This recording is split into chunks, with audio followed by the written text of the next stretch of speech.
coming.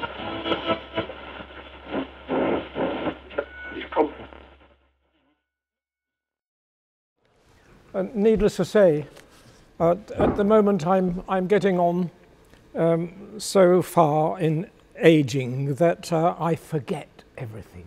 I forget words, I forget names of people that I know well and so on. So I've written down a few things that I can read to tell you how it is that I came about the business of putting together, starting the British Vintage Wireless Society. So I'll say that long before the BVWS came into existence, and that came into existence 40.5 years ago. And before that, I had always taken an interest in radio from the time that I was age 12. And when, at that time, when I was at school, an interesting book in the local library had a short article on how to make a one-valve shortwave radio set. And believe me, within a matter of a couple of days, I found a valve holder, I made a coil, and I put the thing together, and it worked. And I was absolutely amazed.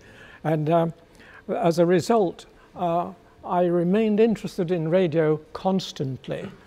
And later on, several years later, when I was still only about 14, I made a 3-valve wireless set on an old chassis and designed a cabinet for it and made that. And this was during World War II. And I heard of an elderly lady who desperately wanted a radio set. She couldn't buy one that would suit her at all during the war. So I sold it to her for 30 shillings. It worked, but not all that well. And a friend of hers, who happened to be a radio engineer, took the set to his own house, contacted me and asked me to visit him. Then he made a few minor alterations in my presence to show me how to do it, and converted the set into a very weakly tuned system, from a very weakly tuned system into one with beautiful fine tuning.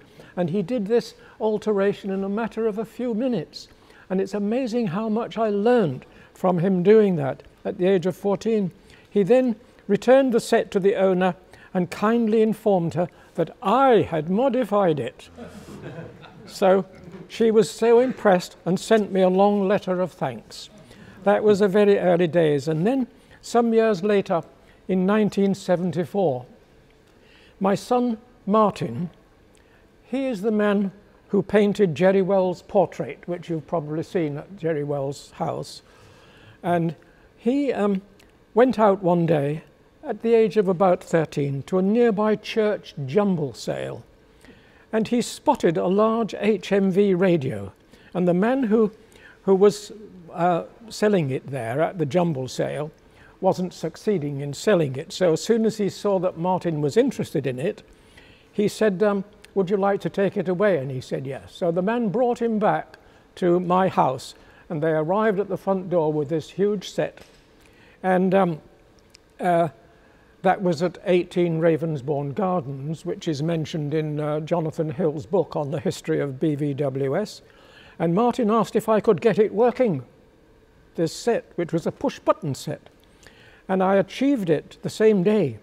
I then contacted HMV, who sent me a detailed old technical document of that set. I thought that was marvelous, and suddenly I began to realize that playing around with radio sets, getting them to work and so on, old radio sets, and the older the radio set the better, it suddenly became a genuine part of my building up hobby.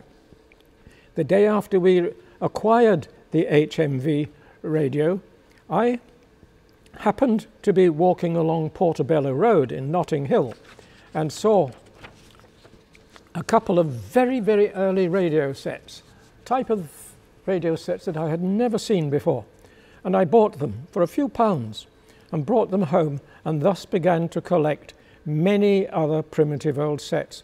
And I kept finding that the more primitive it was, and the older the radio history was, the better I liked it. And I gradually worked my way right back to Heinrich Hertz and Bose and people like that. So it was a marvelous thing. But locally, I suddenly found, in the 1974 to 5, I suddenly found an utterly extraordinary Mark III crystal set. And this Mark III crystal set was not like the ordinary Mark III crystal sets we see.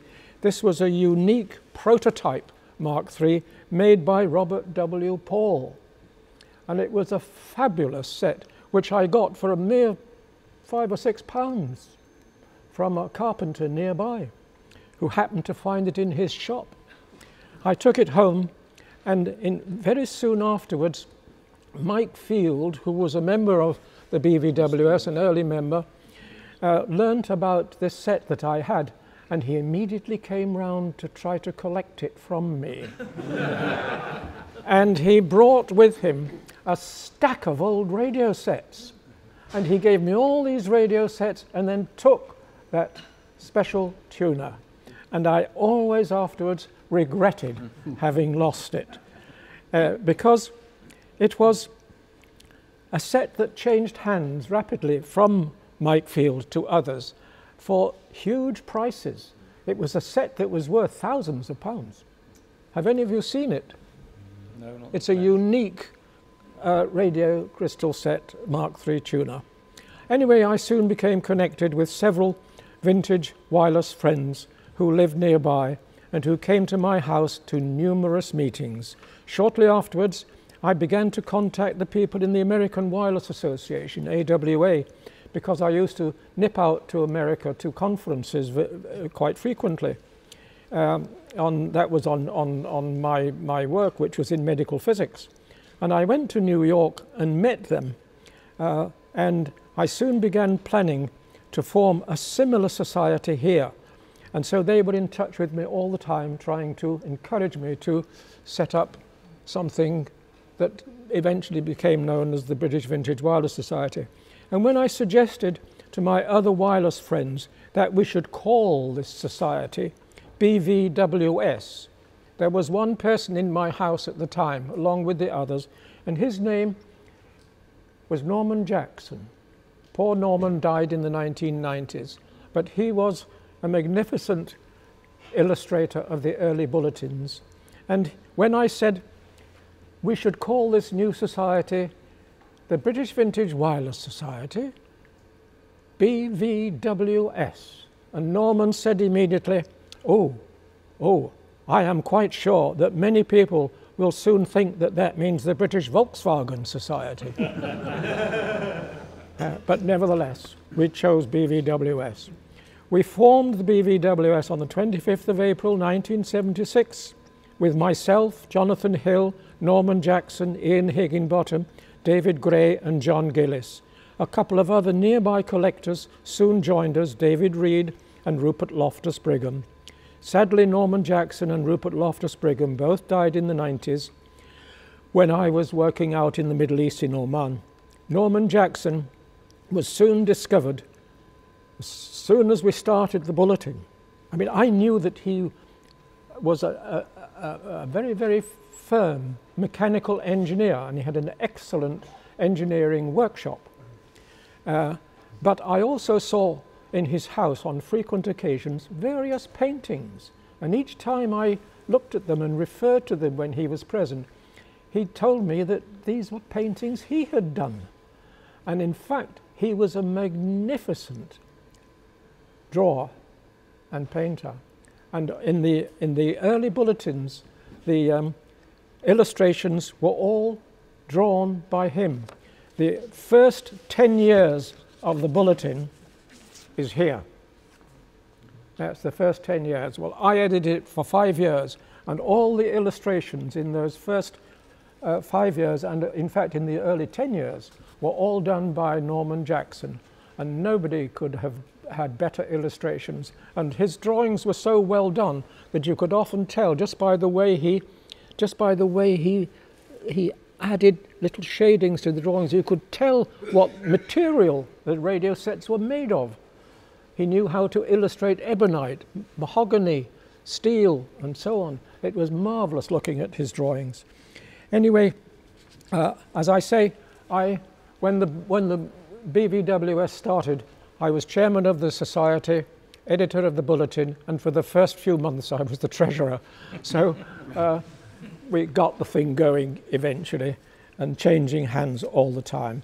Well, that's all that I really have to say. I apologize for the lack of numerous names, because I've now got to that sort of age where, while the names are still in my brain, they're very difficult to get out. So thank you very much indeed for coming along to this meeting. Thank you. Thank you very much.